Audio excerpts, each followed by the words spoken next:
Welcome back, and ANZ CEO Shayne Elliot is speaking to me. Mr. Elliot, many people don't know, but how does a bank like ANZ contribute towards our country's economy, Fiji's economy? That's a really good question. So there's a number of ways of thinking about that. One is we employ people. We have 700 or 800 people here who have really good jobs. And these jobs are, technical jobs, jobs where people learn, so we pay salaries.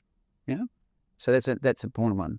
We, in our operations, we lend, we help save a lot of money for our people, and then we lend that money to build buildings, factories, plants, machinery, export, import, to create other jobs, to create other prosperity. And in doing that, we generate a profit which we pay tax on, which goes to the government, and we will be one of the larger taxpayers in the country. So I think there's multiple ways that we do that.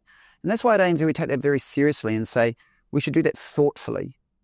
So we've got to be careful about who we bank, how we operate in the market, who we employ, what kind of jobs do we have? Do we treat our people well? Do we train people so that they can be prepared for the future? Because we know it's not just about that one individual we train. They will have a family. They'll be supporting others. They'll be a part of a different part of the community here. So I think it's, good employers like ANZ, and there'll be others obviously in the market, contribute in multiple ways to the health and general prosperity of the community. Mm-hmm. You mentioned that ANZ has shareholders. What do you report to the shareholders in regards to the business in Fiji? Is it doing well?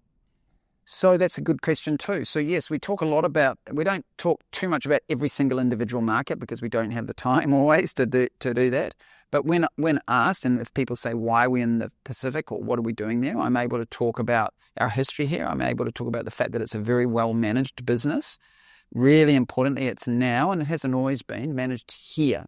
We have a very senior country manager who lives here, who came with a lot of experience.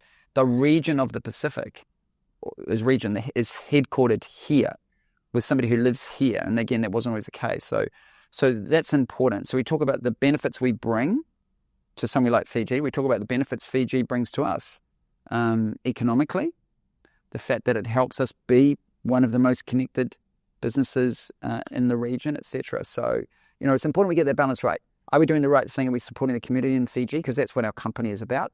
Are we doing so that generates a fair return for our shareholders so that they receive a fair dividend over time? And yes, we've been able to report positives for that. Fiji is a net positive contributor.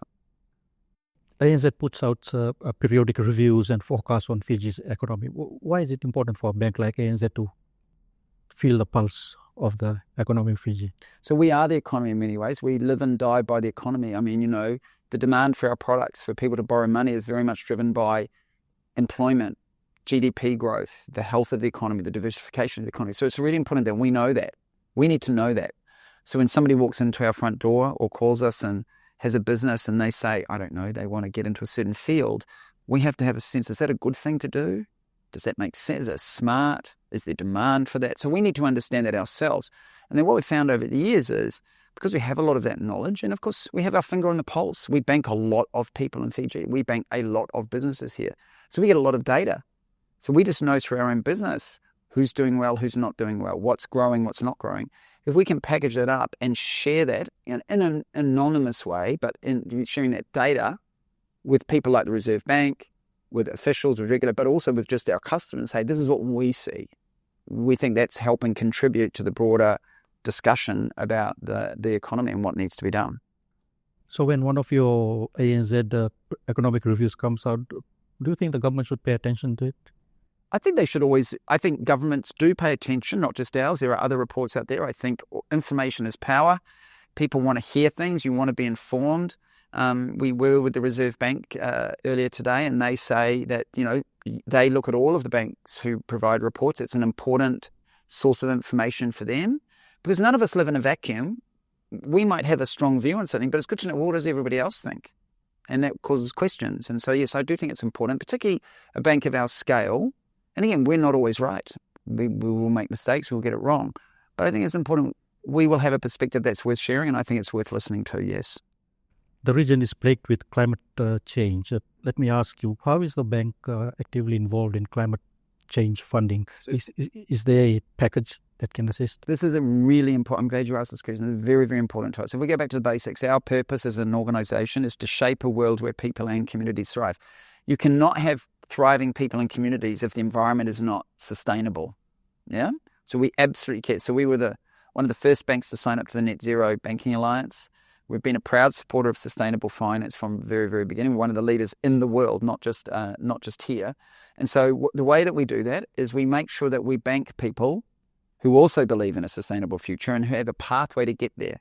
So irrespective of what they're emitting today or what they might be polluting, how do we help them and finance that change? And so that's a very big piece. So we made globally a commitment to finance $100 billion in sustainable finance by 2030. So that's a massive amount of money. We'd already done 50, and we've said we're going to do another 100. So putting our own capital, or our shareholders' capital, to work, to bank, whether that's wind farms, solar farms, carbon capture, whatever it might be, to help the world move to a net zero and a sustainable future. And those, in fact, one of the customers we were talking to yesterday here, who's in the manufacturing business, who's very committed around sustainability. We were talking to them about the opportunity to use sustainable finance tools to help them get there faster.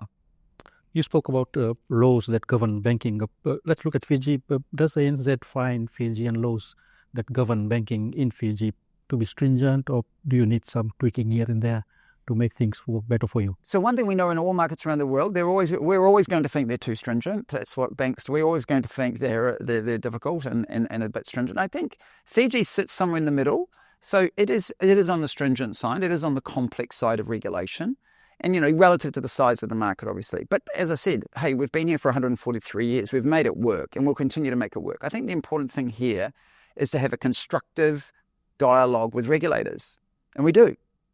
Our country head here, our regional head, even me, just for the last day or so, being able to engage in conversation with government and regulators, say, hey, look, in order for us to do our job better, to support more growth, these are some things you might want to think about doing. So it's about the dialogue as much as it is about the current state. And I think, I've only found the Fijian government and their officials here willing to listen. We're not always going to agree, but the first start is to say that we can at least have a dialogue.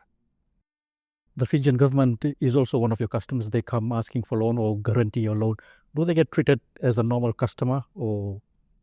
Everybody gets treated as a normal customer. I mean, we have to treat people with respect. We have to listen. We have to think through what their objectives are from the relationship, that if we're lending money, etc. Do we have aligned objectives?